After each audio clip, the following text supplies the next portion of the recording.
A day in my life, it's on New Zealand. For today's video mga guys, magtanim pala ako ng colorful na ating roots crop, yung tinatawag na carrots. So ito pala yung aming view sa backyard. Yung ating carrots na itatanim sa ating garden. Ayan, colorful carrots. Let's go, magtanim na tayo guys.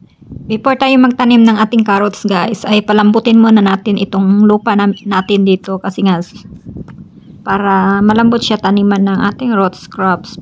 Pag nagtatanim tayo ng ating roots crops, kailangan talaga na palambutin muna natin yung ating lupa para mabilis silang tumubo at mabilis magkalaman. So yan pala guys, binubungkal ko muna itong lupa dito kasi nga medyo matigas. At ngayon nga guys, 2 beses ko siyang pinalambot. So ayan nga guys, pinalambot ko muna itong lupa dito sa amin. Pero yung lupa naman dito sa amin guys ay napakaganda yung lupa dito. The best quality of soil dito sa aming lugar. So ayan nga guys, may ano na kasi siya guys, yung abo, yung ash na dito sa ano kasi nga pinagtatapunan ito ng mga basura dito noon. So ayan nga guys, konting bungkal lang guys ay okay na tong lupa dito guys kasi nga yung aming lupa dito ay loam. Pinaka magandang soil dito sa New Zealand.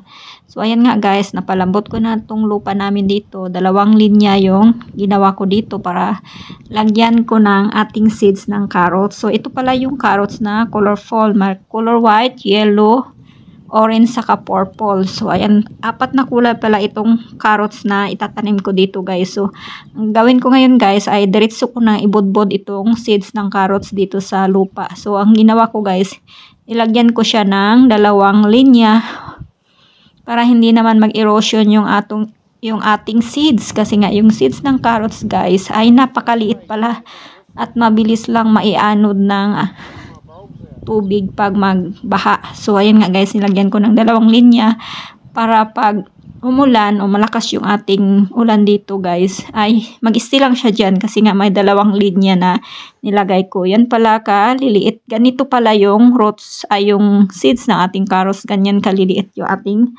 seeds ng carrots guys. Napakaliit talaga. Parang hindi mo na siya ano guys. So ganyan nga guys, ilagay ko na dito sa ating pinalambot na soil. So yan nga guys, nilagyan ko ng linya. So 4 na linya pala to guys kasi isang pakite lang ng carrot. So ayan naman si Pumalina, dumadaan na naman, nagdidisturbo na naman sa akin habang ako ay nagtatanim. Yung ating itatanim na carrots guys. So ayan, colorful na carrots.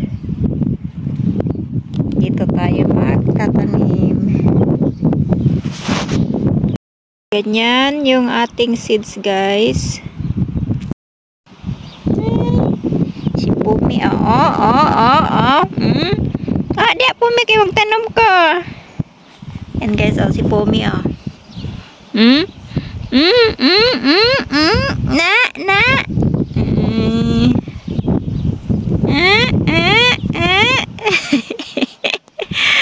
Papansin man ka, oy.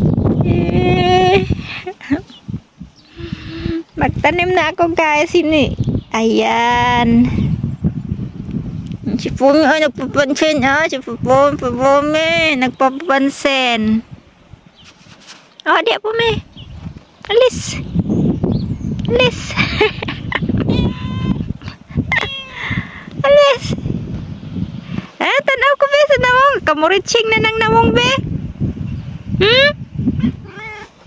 Muriching na kay ka.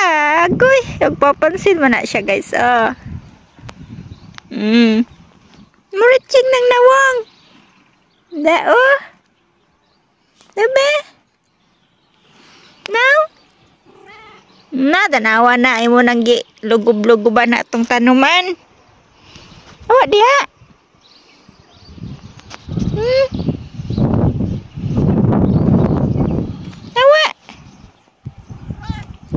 Dayon.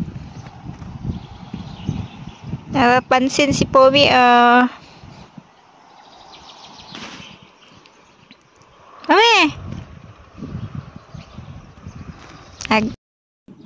So ayan guys,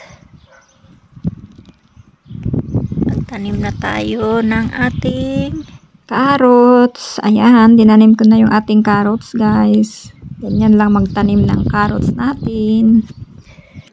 Kung nanonood pa kayo sa bandang ito guys, pakikomenta man kung saang bansa kayo nanonood para alam ko kung saang bansa nakakaabot itong aking video. Thank you for watching. Bye-bye!